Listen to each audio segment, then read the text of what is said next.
प्यारे बच्चों, आपका हमारे YouTube channel method two point में स्वागत है। आज हम कक्षा 12 का 2020 में आया हुआ सेट 4 देखेंगे, जिसका कोड 324 वाई एक्स है। इसके हम बाकी बचे हुए क्वेश्चन को देखेंगे क्योंकि इसके कुछ क्वेश्चन हम पार्ट 1 में कर चुके हैं। ठीक है बच्चों, अगर वो आपने नहीं देखे हैं तो मैंने लिंक डिस्क्रिप्शन में दे दी है, आप वहाँ से उनको कर लेना। और इससे पहले हम 2023 के और 22 के भी सारे सेट लगा चुके हैं, ठीक है ना। तो चलिए शुरू करते हैं। अगर चैनल को आपने अब तक सब्सक्राइब नहीं किया है तो चैनल को सब्सक्राइब कर लीजिए, क्योंकि आने वाली वीडियो आपके लिए बहुत हेल्पफुल होंगी एग्जाम 2024 के लिए, ठीक है ना। तो चलिए शुरू करते हैं।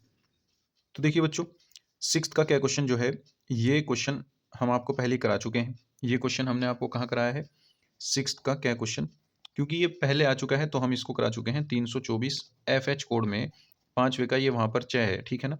मैं इसकी लिंक डिस्क्रिप्शन में दे दूंगा, आप इसको वहाँ से कर लीजिएगा, ठीक है ना बच्चों। क्योंकि दोबारा दोबारा हम करेंगे तो टाइम थोड़ा सा ज़्यादा लगेगा, इस वजह से, ताकि जल्दी जल्दी हम अनसोल्व कर पाएँ, इस वजह से हम इसको नहीं करेंगे। ठीक है, आप इसको वहाँ से कर लेना, ठीक है ना। हम ये पहले करा चुके हैं, खैर आपके सिलेबस में नहीं है, इसको आप मत कीजिएगा, ना ही गए है, ठीक है ना। देखिए इस सिक्स्थ क्वेश्चन में आपके कितने क्वेश्चन नहीं है, ना तो घ है, ना गे है, ना अंगे है, ना च है। ये आपके सारे इस सिलेबस में नहीं है आपके, सिर्फ घ क्वेश्चन है, हम ये करते हैं, ठीक है ना। देखिए घ क्वेश्चन कह रहा है कि निम्न अवरोधों के अंतर्गत z बराबर जो उद्देश्य फलन है 50x प्लस 15y, इसका अधिकतम मान आपको ज्ञात करना है, ठीक है ना। अब व्यवरोध क्या दिए हैं उसने, देखिए हम इनको समीकरण रूप में लिखते हैं डायरेक्ट। आप पहले व्यवरोध जू के तू लिख दीजिएगा, फिर उनको लिखिएगा समीकरण रूप में लिखने पर। तो समीकरण रूप में जब हम लिखेंगे तो क्या आएगा, 5x plus y equals to 100 और x plus y equals to 60। ये इक्वेशन 1, ये 2, ठीक है ना। अब देखिए समीकरण 1 को ड्रॉ करने के लिए हम क्या करेंगे, समीकरण 1 से आपको क्या करना है, x बराबर 0 रखकर y की वैल्यू निकाल करके दिखानी है, y बराबर 0 रखकर x की वैल्यू निकाल कर दिखानी है, और फिर उसके बाद ये टेबल बनानी है, ठीक है।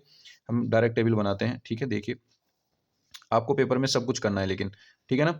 अब देखिए x की वैल्यू पहली इक्वेशन में 0 रखूंगा तो y की वैल्यू डायरेक्ट 100 आ जाएगी, और y की वैल्यू 0 रखूंगा तो x की वैल्यू 100 के अपॉन में 5 जाएगा, तो कितना आ जाएगा, 20 आ जाएगा, ठीक है ना। तो यहाँ से आपको 2 पॉइंट मिले, एक तो 0,100, इसको हम a नाम दे देते हैं, और एक पॉइंट मिला b, इसको b नाम दे दिया, 20,0, ठीक है ना। अब इसी तरीके से हम समीकरण 2 से दूसरा पॉइंट निकालते हैं, ऐसे ही समीकरण 2 से, है ना। ऐसे ही वहाँ आपको निकाल करके दिखाने हैं और फिर ये टेबल बनानी है। अब इस टेबल में देखिए कैसे होगा, ये x, y, x की वैल्यू हमने यहाँ पे 0 रखी तो y की वैल्यू 60 मिलेगी, x की वैल्यू 0 तो y की वैल्यू 60, y की वैल्यू 0 रखेंगे तो x की वैल्यू 60 मिल जाएगी, ठीक है ना। यहाँ से एक पॉइंट मिला 0,60 और दूसरा पॉइंट मिला d 60,0, ठीक है। अब देखिए इस लाइन को ड्रॉ करने के लिए पहली लाइन को इन दोनों पॉइंट को मिलाएंगे, और इस लाइन को ड्रॉ करने के लिए इसके दोनों पॉइंट को मिलाएंगे, ठीक है ना। अब देखिए हम क्या करते हैं, ग्राफ बनाते हैं। तो देखिए बच्चों, ये हमारी एक्स एक्सिस हो गई, ये हमारी वाई एक्सिस हो गई, ठीक है ना।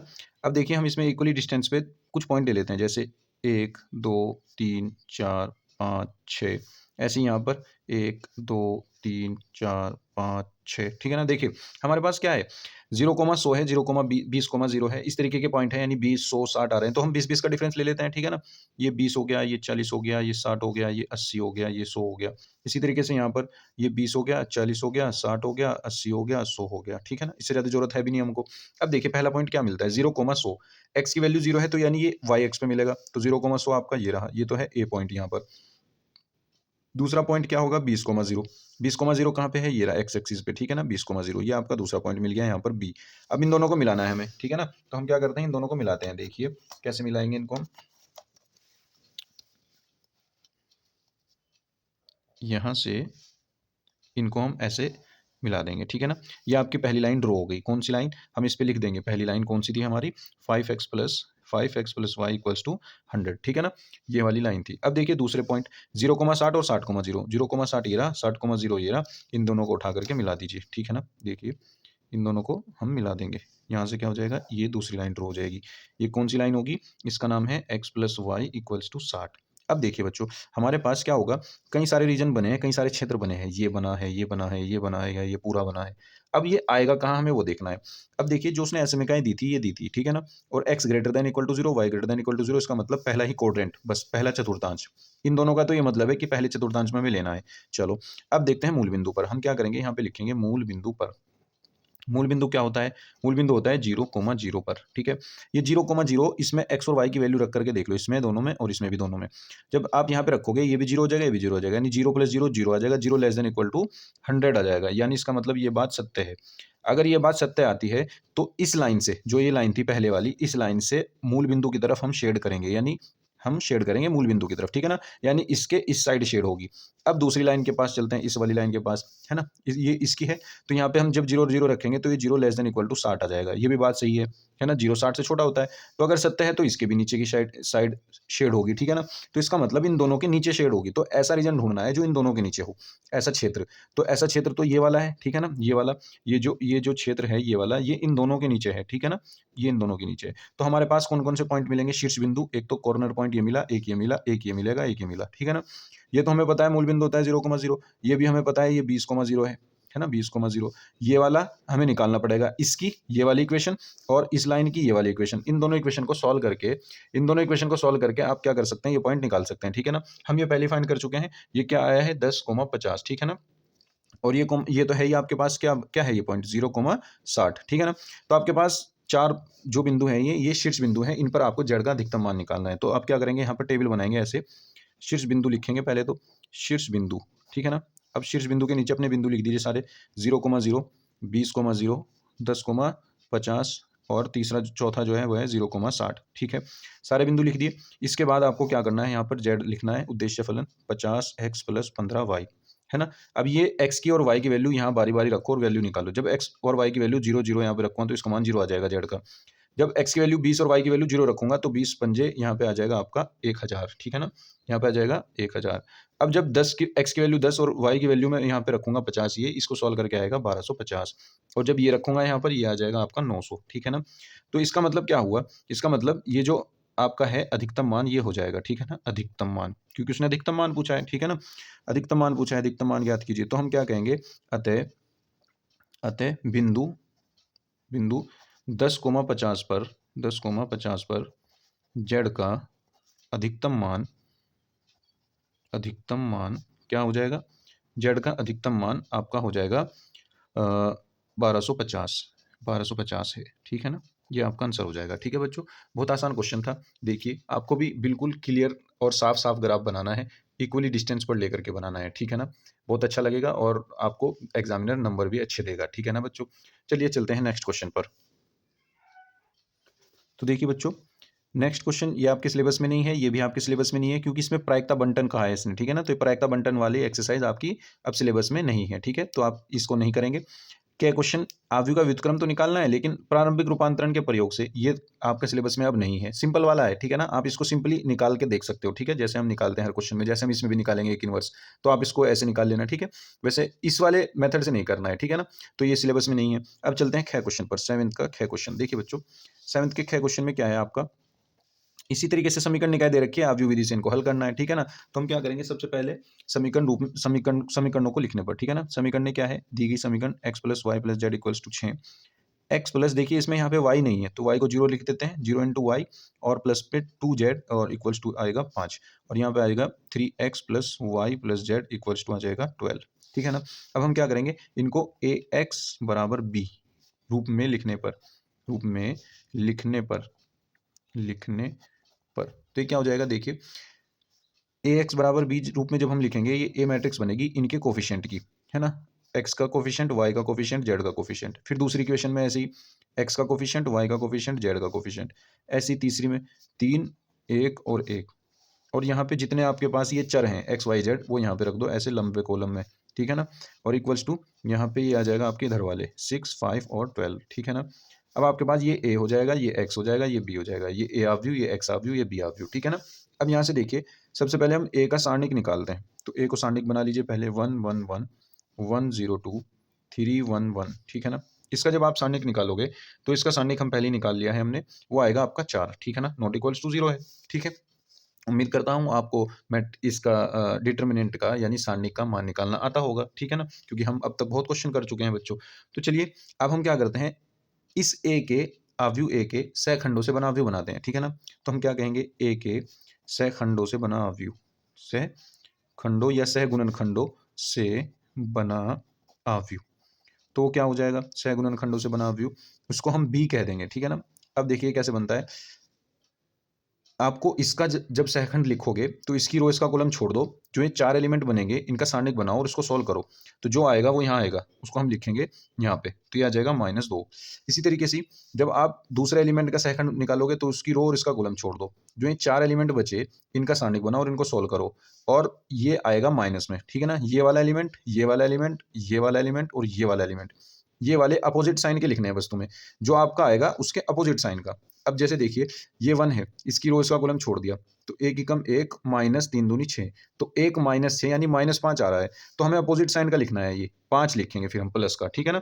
बस अब ऐसे ही आप इनको सॉल्व कर लीजिएगा, ये आ जाएगा 0, ये आ जाएगा -2, ये आ जाएगा 2, ये आ जाएगा 2, ये आ जाएगा -1 और ये भी आ जाएगा -1, ठीक है। ये आपका बी हो गया। अब हमें निकालना है एडजॉइंट ए। एडजॉइंट ए क्या होता है? बी का परिवर्त आव्यूह, बी का ट्रांसपोज, यानी जो बी की रो है उसको कॉलम बना दीजिए, -2 5 और 1, ये हो जाएगा 0 -2 और 2, ये आ जाएगा 2 -1 और -1, ठीक है ना। रो को हमने कॉलम बना दिया, इसको पहला कॉलम, इसको दूसरा कॉलम, इसको तीसरा कॉलम। अब देखिए क्या होगा, एडजॉइंट ए हो गया। इसके बाद हमें क्या करना है, ए इनवर्स फाइंड करना है। ए इनवर्स क्या हो जाएगा आपका? ए इनवर्स हो जाएगा 1/a का सारणिक इंटू एडजॉइंट ए, ठीक है। अब देखिए ए का सारणिक क्या था? 4 था, तो 1/4, और एडजॉइंट आपके पास यही है जो ऊपर है, -2 0 2 5 -2 -1 1 2 और -1, ठीक है। अब देखिए जो आपका ax बराबर b समीकरण थी, ax बराबर b, इससे है ना, से क्या हो जाएगा, यहाँ से x की वैल्यू अगर मैं निकालता हूँ तो a इनवर्स b हो जाएगा, a उधर चला जाएगा, तो यहाँ से ये x जो मैट्रिक्स है ये होती है आपकी x y z, ठीक है ना। और a इनवर्स आपने निकाल ही दिया, 1/4 -2 0 2 5 -2 -1 1 2 और -1, और इसके इंटू में क्या है, बी। बी मैट्रिक्स क्या है आपकी? सबसे ऊपर जाइए, वहाँ पे आपको लिखी हुई है बी मैट्रिक्स, वो है 6 5 12, ठीक है ना। अब जब हम गुना करेंगे इनकी, देखिए क्या आएगा, देखिए क्या आएगा, इसकी गुना इस कॉलम में करेंगे तो पहला एलिमेंट बन जाएगा -6 दूनी 12, -12 और प्लस 0 और प्लस 12 दूनी 24, तो 24 में से 12 गए, कितने बचेंगे? 12 बचेंगे। इसी तरीके से ये आपका क्या बचेगा, ये बचेगा आपका 8 और ये बचेगा आपका 4, ठीक है। जब 1/4 की इन तीनों में अलग अलग मल्टीप्लाई करोगे तो 4 तिया 12, ये बचा 3, ये दूनी 8 और ये एकम 4, ठीक है ना। 1 2 3 3 2 1, तो ये एक्स वाई जेड की जो वैल्यू आ गई, एक्स की वैल्यू 3, वाई की वैल्यू 2, जेड की वैल्यू 1, तो यहाँ पे हम लिख देंगे एक्स बराबर 3, वाई बराबर 2 और जेड बराबर 1, ठीक है ना बच्चों। बहुत आसान क्वेश्चन है, हर पेपर में आपको एक ऐसा क्वेश्चन जरूर मिलेगा। आप इस टाइप के क्वेश्चन को कर लेना अच्छे से, ताकि सारे टाइप जितने भी क्वेश्चन आए आप उनमें इजीली लगा सको उनको, ठीक है बच्चों। उम्मीद करता हूँ आप समझ गए होंगे। चलिए चलते हैं नेक्स्ट क्वेश्चन पर। देखिए बच्चों चलते हैं नेक्स्ट क्वेश्चन पर, 8th का क्या पार्ट, ठीक है ना। ये कह रहा है कि किसी एक खंड को कीजिए और इसमें ये है आपका वाई ई की power y d x equals to Y Q plus 2x e raise to the power y into D y, ठीक है ना। जब वाई एक्स की वैल्यू 0 हो और वाई बराबर 1 हो तो तब हल करना है, ठीक है। चलो देखते हैं। देखिए हम सबसे पहले क्या करेंगे, इसमें ये अपॉन में इधर ले जाते हैं, डी वाई को इधर ले आते हैं, इजीली सोल्व हो रहा है उससे, है ना। D x upon D Y equals to Y Q plus 2x e raise to the power Y upon Y e की पावर वाई, ठीक है। यहाँ से क्या होगा, D x upon D Y equals to, दोनों के अपॉन में सेपरेटली दे देंगे इसको, ठीक है ना, और ये आ जाएगा plus 2x e raise to the power Y upon Y e raise to the power y. अब देखिए क्या हो जाएगा, d x upon D Y equals to, यहाँ से एक y कट जाएगा तो कितना बचेगा, वाई स्क्वायर, और अपॉन में e की पावर y बचेगा, प्लस ऐसे ही यहाँ पे क्या होगा, इस पूरे से पूरा कैंसिल आउट हो जाएगा, ये बचेगा आपका 2/y इंटू एक्स, ठीक है। ये वाली टर्म इधर ले आएंगे तो ये हो जाएगा आपका d x upon D y minus 2/y into x, और इक्वल्स टू ये वाली टर्म यहीं पे रहेगी, y square upon e raise to the power y. अब देखिए इसकी तुलना हम किससे करेंगे, इससे करेंगे, d x upon D Y plus p x equals to q से तुलना करने पर तो क्या हो जाएगा, यहाँ से p की वैल्यू हो जाएगी -2/y और q की वैल्यू आपके पास हो जाएगी y square upon e raise to the power Y, ठीक है ना। तो अब देखिए यहाँ से सबसे पहले हम क्या करते हैं, इंटीग्रेशन फैक्टर निकालते हैं, यानी समाकलन गुणांक। तो वो क्या होगा, वो होगा e की पावर समाकलन p डी वाई, ठीक है ना। जो भी p आपके y के, अगर y की टर्म में है तो आप यहाँ dy लगा दीजिएगा, और x की टर्म में है तो यहाँ पे dx लगा दीजिएगा, कंफ्यूजन मत क्रिएट करिएगा, ठीक है ना, क्योंकि यहाँ पे कन्फ्यूजन होता है कि यहाँ पे dx आएगा या dy आएगा। बस आप ये देख लीजिए कि p y की टर्म में है या x की टर्म में है, y की टर्म में है तो dy लगा दो, x की टर्म में है तो dx लगा दो, ठीक है ना। तो ये हो जाएगा e की पावर समाकलन -2/y dy। अब ये देखिए e की पावर -2 तो आ गया बाहर, 1/y dy, तो ये हो गया आपका e की पावर -2 और 1/y का आ गया log y, ठीक है। अब देखिए इसको हम ऐसे लिख सकते हैं, e की पावर -2 तो चला जाएगा y के पावर में, तो ये हो जाएगा log y -2। e की पावर log खत्म, y की पावर -2 क्या हो जाएगा 1/y स्क्वायर, ठीक है ना। देखिए ये तो हट जाता है और ये सिंपली आ जाता है, बस y की पावर -2 को हम लिख सकते हैं 1/y स्क्वायर, तो ये IF ही आ जाएगा आपका। अब देखिए इस समीकरण का हल क्या होगा, समीकरण का हल, इस समीकरण का जो हल होगा वो ये होगा कि x into I F equals to समाकलन q into I F into D Y plus C. अब देखिए x इंटू आई एफ की वैल्यू कितनी है, जो हमने निकाली है 1/y स्क्वायर इक्वल्स टू समाकलन q की वैल्यू कितनी थी ऊपर, q की वैल्यू थी आपके पास ये y square upon e raise to the power y into I F की वैल्यू है 1/y स्क्वायर डी वाई और प्लस में c। अब ये क्या आ जाएगा x upon Y square equals to Y square से Y square cancel out 1/e की पावर y। अब देखिए 1/e की पावर y का जब मैं समाकलन करूंगा तो e की पावर -y का समाकलन करना पड़ेगा मुझे, समाकलन e की power -y dy plus c, ठीक है ना। ये क्या हो जाएगा आपके पास, ये हो जाएगा x upon Y square equals to e की पावर -y का e की पावर -y, लेकिन y के इंटू में जो भी होगा वो अपॉन में आ जाएगा यानी -1 और ये आ जाएगा प्लस c। अब देखिए यहाँ से क्या हो जाएगा, ये आपका हो जाएगा सही है यहाँ तक, तो ये हो गया आपका x अपॉन वाई स्क्वायर और इक्वल्स टू माइनस के e की पावर -y और प्लस c। इसको बना लेते हैं समीकरण नंबर 1। अब उसने कहा है कि जब x बराबर 0 हो, देखिए यहाँ पर जब x बराबर 0 हो तो y बराबर 1, यहाँ पे लिखेंगे जब x बराबर 0 तब y बराबर 1, तो हम यहाँ पे रखेंगे वैल्यू, जब यहाँ पे रखेंगे ये 0 हो गया सारा, यहाँ पे रखेंगे 1 तो ये आ जाएगा -1 अपॉन ई, ई की पावर -1 हो जाएगा ना, नीचे आएगा 1 अपॉन ई और प्लस c, तो यहाँ से c की वैल्यू कितनी आ जाएगी 1 अपॉन ई, ये उठा करके वैल्यू यहाँ पे रख दो, ठीक है ना, समीकरण 1 से। तो आपका क्या आ जाएगा समीकरण 1 से, समीकरण 1 से जो आ जाएगा आपका देखिए ये आ जाएगा x upon Y square equals to -1 upon e की पावर y और प्लस 1 अपॉन ई, ठीक है ना।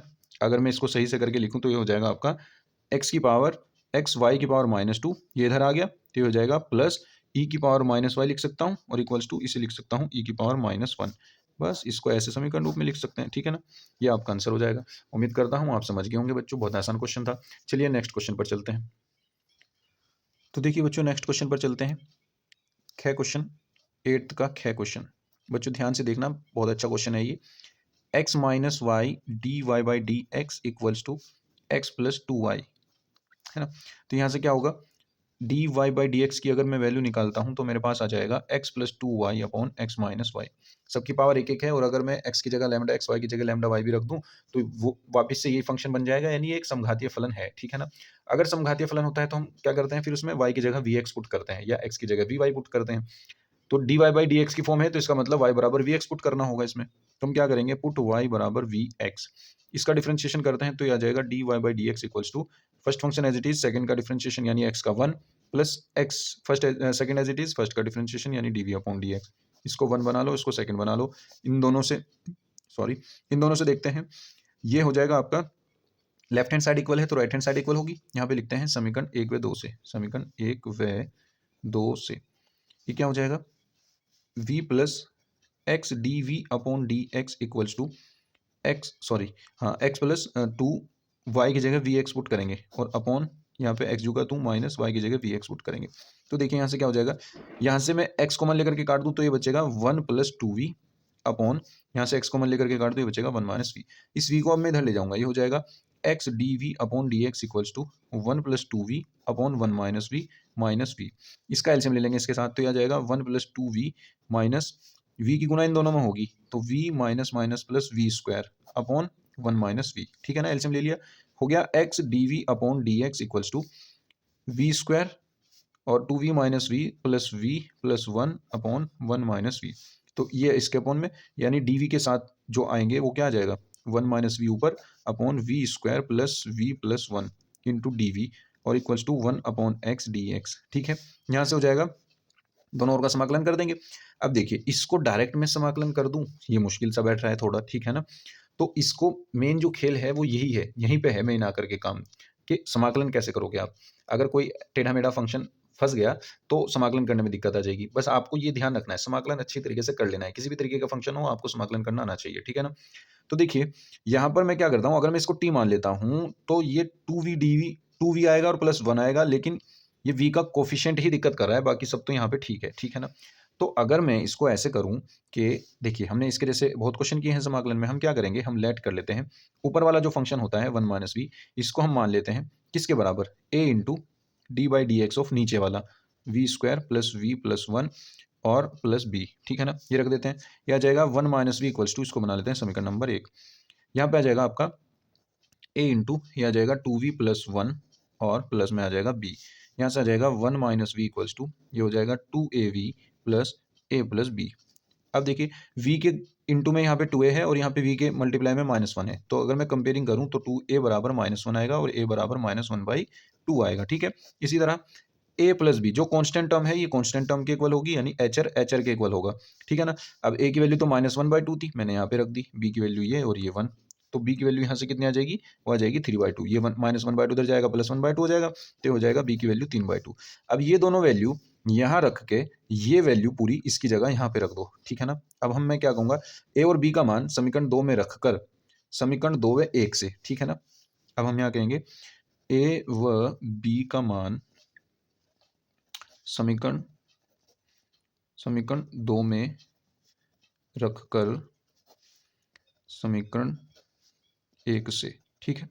अब यहाँ पे a और b का मान रख दूंगा और फिर 1 माइनस वी की जगह जो ये पूरा आएगा उसे मैं यहाँ पे रख दूंगा, ठीक है ना। तो ये आपका ओवरऑल क्या हो जाएगा, देखिए ये हो जाएगा a की जगह रख दिया हमने -1/2 और इंटू में है आपके क्या 2v प्लस वन, ये देखिए a की जगह तो मैंने रख दिया -1/2 और इसकी जगह 2v प्लस वन, ये जुगा दूँ प्लस b की वैल्यू है 3/2 प्लस 3/2, ये हमने पूरा इसकी जगह रखा है 1 माइनस वी की, और अपॉन में आपके क्या है v square plus we plus one, ठीक है ना। ये आ गया डी वी इक्वल्स टू, ये आ गया समाकलन 1/x dx, ठीक है।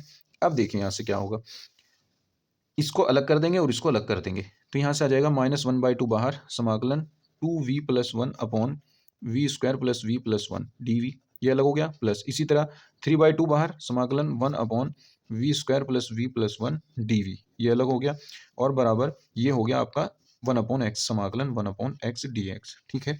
अब देखिए क्या होगा, यहाँ से अगर हम क्या करें, ये 2 कॉमन लेकर के इधर भेज दें तो चला जाएगा, बिल्कुल चला जाएगा। और ये देखिए अगर मैं इसको t मान लेता हूँ, ये पूरा पूरा उसका ऊपर डिफरेंशिएशन रखा है, ठीक है ना।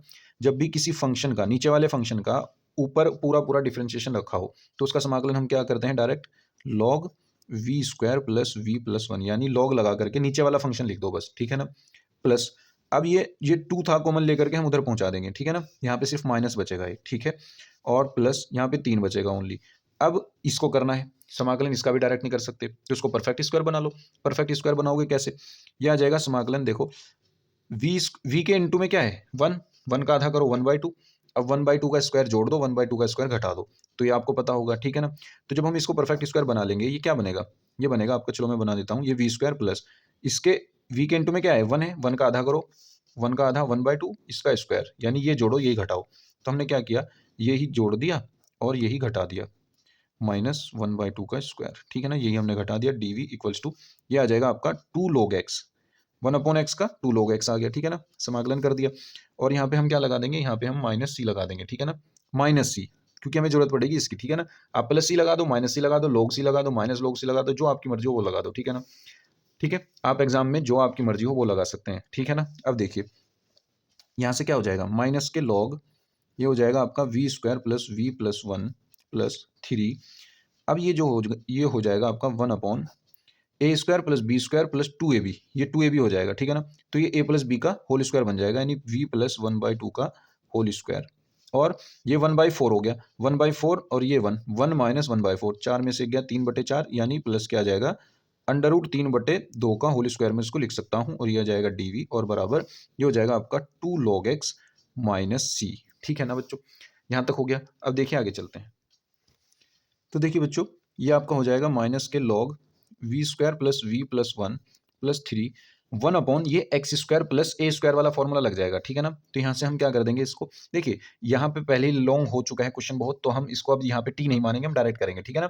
तो 1/x square plus a square की फॉर्म का है, ठीक है ना। तो हम इसको कैसे लिख देंगे, ये आ जाएगा 1/a यानी √3/2 tan इनवर्स x/a, x आपका ये पूरा है v प्लस 1/2 अपॉन a पूरा है आपका √3/2, ठीक है ना ये, और बराबर ये हो जाएगा 2 log x माइनस c, ठीक है ना।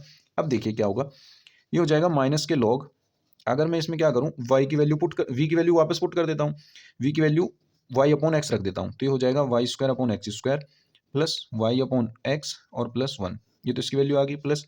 अब देखिए 2 घूम करके ऊपर चला जाएगा और एक रूट 3 से एक रूट 3 कट जाएगा, तो आ जाएगा 2√3 tan इनवर्स। अब यहाँ पे मैं y अपॉन एक्स रखूँगा, y अपॉन एक्स, तो ये आ जाएगा आपका, देखिए इसका एलसीएम ले लेते हैं पहले, तो ये हो जाएगा 2v प्लस 1 यानी 2y upon x plus 1 upon 2 और अपॉन 2 इसका, तो ये 2 कट जाएंगे और अपॉन में आ जाएगा √3, ठीक है ना, इक्वल्स टू आ जाएगा 2 log x माइनस सी। अब यहाँ से देखिए क्या होगा, माइनस के log, अगर मैं यहाँ से एलसीएम लूँ इसका, तो ये आ जाएगा एक्स स्क्वायर और यहाँ से आ जाएगा y square plus x y plus x square, ये एलसीएम आकर के आ गया, और 2√3 tan इनवर्स, यहाँ से आ जाएगा आपका 2y plus x upon √3x, ठीक है ना, एलसीएम लेंगे x नीचे आ जाएगा फिर, और इक्वल्स टू आ जाएगा, इसको मैं लिख सकता हूँ log x square minus C, ठीक है। अब देखिए ये माइनस के log x स्क्वायर है, यहाँ पे log m अपॉन n है, तो log m minus log n लिख सकते हैं हम इसको। तो देखिए अगर मैं यहाँ से ये बात करूँ आपकी कि इसको मैं लिख सकता हूँ माइनस के log y स्क्वायर plus x y plus x square minus, क्योंकि log m अपॉन n log m plus log n हो जाएगा और बाहर माइनस है, इसलिए ये भी माइनस में आ जाएगा log x स्क्वायर, और प्लस ये पूरा यानी 2√3 tan inverse 2y plus x upon √3x और equals to log x square minus C, ठीक है ना, sorry log m minus log n, ये प्लस हो जाएगा, तो log x स्क्वायर से log x स्क्वायर पूरा पूरा कैंसिल आउट हो जाएगा, ठीक है ना। तो यहाँ से आपका वैल्यू क्या आएगी, देखिए यहाँ से आपकी जो वैल्यू आ जाएगी वो ये आ जाएगी, इसको इधर और इसको इधर जब हम कर देंगे तो ये आ जाएगा log y स्क्वायर plus x y plus x square equals to, ये आ जाएगा 2√3 tan inverse 2y plus x upon √3x और प्लस में आ जाएगा c, ठीक है ना बच्चों, ये आपका हो जाएगा आंसर। बच्चों एग्जाम में जितना आपसे होता है उतना सॉल्व करिएगा, ठीक है ना, आपको जरूरी नहीं है, यहाँ तो हम क्या करता है, हम इसमें आंसर दिख रहा है हमें, तो हम तो आंसर मैच करने में लग रहे हैं कि आंसर मैच होगा, लेकिन एग्जाम में आपको कोई आंसर नहीं मिलेगा, एग्जाम में वहां तक आपको सॉल्व करना है। आपने जैसे y की वैल्यू v की value y upon x put कर दी, उसके बाद आप कहीं भी छोड़ सकते हैं, ठीक है ना, आपका आंसर बिल्कुल सही होगा, कोई नंबर नहीं कटेगा, ठीक है ना, बस आप थोड़ा सा जहां तक सॉल्व कर सकते हैं मिनिमम मैक्सिमम वहां तक कीजिएगा, ठीक है ना। यहाँ पर ये हल्की सी मुझे इसमें कुछ गलती लग रही है मेरा, क्योंकि √3 आ रहा है, इसका 3 आ रहा है, तो बताइएगा कमेंट में आपका क्या आ रहा है, ठीक है ना। तो चलिए नेक्स्ट क्वेश्चन पर चलते हैं। देखिए नेक्स्ट क्वेश्चन आपका कौन सा है, 9th का क्या पार्ट है ना, 9th का क्या पार्ट, देखो बच्चों ये वाला question 0 to π/4 log 1 plus 10x dx π/8 log 2, ठीक है ना, करते हैं। देखिए सबसे पहले हम क्या कर लेंगे, इसको i मान लेंगे, माना i बराबर 0 to π/4 log 1 प्लस 10x, मैंने इसकी लेफ्ट हैंड साइड उठा ली है, ठीक है। अब देखिए क्या करते हैं, हम इसमें एक परगुण 4 लगाते हैं, ठीक है ना, परगुण 4, तो परगुण 4 से इसको बना लो समीकरण नंबर 1, तो ये आ जाएगी आपके पास i equals to 0 to π/4 log 1 plus 10 π/4 minus x dx, ठीक है। अब देखिए यहाँ हो जाएगा i 0 to π/4 log 1 plus 10a minus b का फॉर्मूला ओपन कर देंगे, 10a minus 10b upon 1 plus 10a into 10b, ठीक है ना, dx। अब देखिए i equals to 0 to π/4 log, ये हो जाएगा 1 प्लस, ये 1 हो गया, 10 π/4 की value 1 minus 10x upon 1 plus इसकी वैल्यू 1 इंटू 10x dx। अब एलसीएम लेंगे, ये पूरा गुना 1 में हो जाएगी यहाँ, तो हो जाएगा आपके पास 0 to π/4 log 1 प्लस 10x और प्लस में 1 माइनस 10x और अपॉन में 1 प्लस 10x और dx, तो 10x से 10x कैंसिल आउट हो जाएगा, तो ये बचेगा i 0 to π/4 log 1 प्लस 1 2 हो जाएगा ना, log 2 अपॉन 1 प्लस 10x, तो log m अपॉन n का फॉर्मूला लगा दो, log m minus log n, ठीक है ना, log 1 प्लस 10x बन जाएगा ये भी, और ये आ जाएगा dx। अब दोनों को मैं अलग अलग सेपरेट कर देता हूँ, है ना, लिमिट भी बांट देता हूँ दोनों को, तो हो जाएगा log 2 dx माइनस ये आ जाएगा 0 to π/4 log 1 plus 10x dx, ठीक है। अब इसको मैं समीकरण नंबर 2 बना देता हूँ, समीकरण नंबर 1 मेरे पास ऊपर थी, इन दोनों को जोड़ देते हैं, ठीक है ना, लेफ्ट हैंड साइड में, राइट हैंड साइड में, देखिए इसमें जो 0 to π/4 log 1 प्लस 10x है और इसमें यही चीज़ माइनस में है, तो जब मैं 1 और 2 को जोड़ूंगा तो इधर तो हो जाएगा 2i, और इधर ये वाली टर्म इस वाली टर्म में माइनस हो जाएगी, 0 हो जाएगा, ये बचेगी बस। तो ये हो जाएगी 0 to π/4 log 2 dx। यहाँ से log 2 कॉन्स्टेंट है, ये बाहर आ जाएगा, 0 to π/4 dx बचेगा, 1 dx, तो 1 का होता है x, ठीक है। तो ये क्या हो जाएगा 2i इक्वल्स टू log 2, और जो x है वो x इंटीग्रेशन x आ जाएगा ना, इसकी लिमिट रख देंगे log 2, पहले अपर लिमिट x की जगह, फिर लोअर लिमिट, ये क्या हो जाएगा 2 अपॉन में आ जाएगा, तो i इक्वल्स टू कितना हो जाएगा आपका π/8, और ये हो जाएगा log 2। यही आपकी क्या है राइट हैंड साइड है, ठीक है ना बच्चों। ये आपका प्रूफ हो गया क्वेश्चन। उम्मीद करता हूँ आप समझ गए होंगे। चलिए चलते हैं नेक्स्ट क्वेश्चन पर। देखिए बच्चों 9th का ख क्वेश्चन देखते हैं। ये कह रहा है कि 0 to π/2 x dx upon sine x plus cos x, है ना, इसका मान याद कीजिए।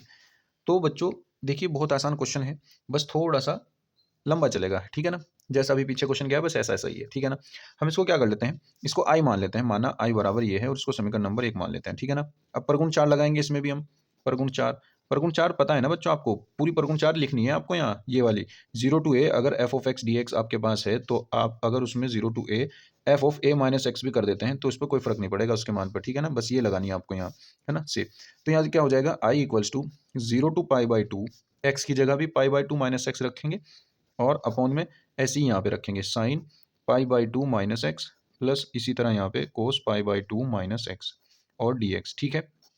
अब देखिए क्या हो जाएगा i equals to 0 to π/2 minus X, इसको एज इट इज रखिए, π/2 माइनस एक्स अपॉन ये साइन 90 माइनस थीटा क्या हो जाएगा कोस थीटा, और ये कोस 90 माइनस थीटा क्या हो जाएगा साइन थीटा, रहेगा cos theta plus sine theta, है ना, ये हो जाएगा cos x plus sine x, ठीक है, dx।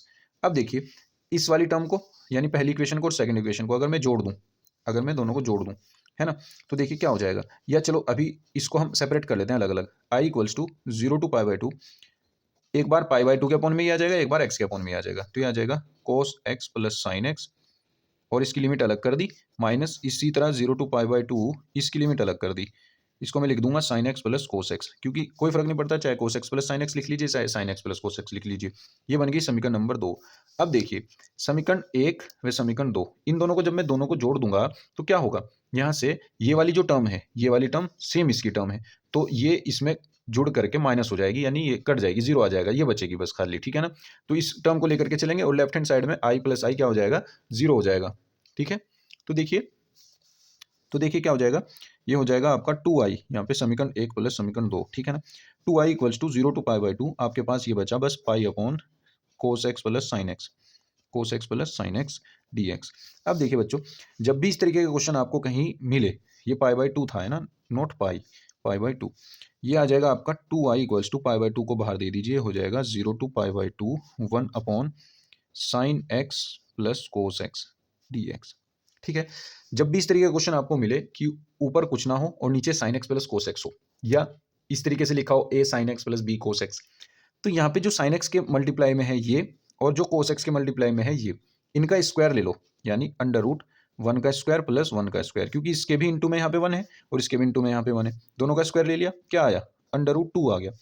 अंडर रूट 2 से गुना भाग कर दो, बस गुना और भाग करने पर, ठीक है। तो ये क्या हो जाएगा, देखिए π/2 0 to π/2, आपने इसमें अंडर रूट 2 से तो कर दी गुना, जो अंडर रूट 2 से गुना करी वो मैंने लिख दी बाहर, ये वाली नीचे की साइड कह रहा हूं मैं, और अंडर रूट 2 से ही कर दी भाग, ठीक है ना। ये आ जाएगा sine x plus 1 upon root 2, ये आ जाएगा कोस एक्स, ऊपर जो का तू है 1 dx, ठीक है, समझ रहे। अब देखिए क्या हो जाएगा, ये हो जाएगा पाई अपॉन 2 रूट 2 0 to π/2, ये बन गया आपका 1 अपॉन, इसको मैं कोस 45 लिख सकता हूँ, तो ये मैं साइन एक्स तो पहले लिख देता हूँ ये वाला, और इसको मैं लिख देता हूँ कोस 45 यानी कोस π/4। इसी तरह इसको मैं लिख सकता हूँ कोस एक्स को पहले जो का तू लिख दूँ, और इसको लिख दूँ साइन π/4 यानी साइन 45। समझ रहे, इतनी बात आसान है। अब देखो पाई अपॉन 2 रूट 2 हो गया, और ये हो गया 0 to π/2, तो ये बन गया 1 अपॉन साइन ए कोस बी प्लस कोस ए साइन बी, तो ये बन गया साइन ए प्लस बी का फॉर्मूला, यानी साइन एक्स प्लस π/4 dx, ठीक है। अब देखिए पाई अपॉन 2 रूट 2 0 to π/2, ये क्या हो जाएगा आपका 1 अपॉन साइन कितना हो जाता है, कोसेक हो जाता है, कोसेक एक्स प्लस π/4 आ जाएगा, आसान है। अब देखिए यहाँ क्या होगा, अगर मैं इसको ऐसे कह दूं कि पाई अपॉन 2√2, कोसेक एक्स का समाकलन क्या होता है, माइनस के log cosec x plus cot x, है ना। तो हम क्या लिख देंगे, log cosec x plus cot x, cot ये भी एक्स प्लस पाई बाय 4, और इसकी लिमिट क्या होगी, इसकी लिमिट हो जाएगी आपकी 0 टू पाई बाई 2, ठीक है। अब देखिए माइनस के तो एज इट इज रहेगा 2/√2, जब हम लिमिट रखेंगे तब क्या होगा, देखिए एक बार जब हम पाई बाय 2 रखेंगे तो ये हो जाएगा cosec pi by 2 plus pi by 4, चलो यहाँ पे रख देता हूँ मैं लॉग, ये हो जाएगा cosec pi by 2 plus pi by 4 और plus coat pi by 2 plus pi by 4, ये तो अपर लिमिट हो गई, ठीक है ना।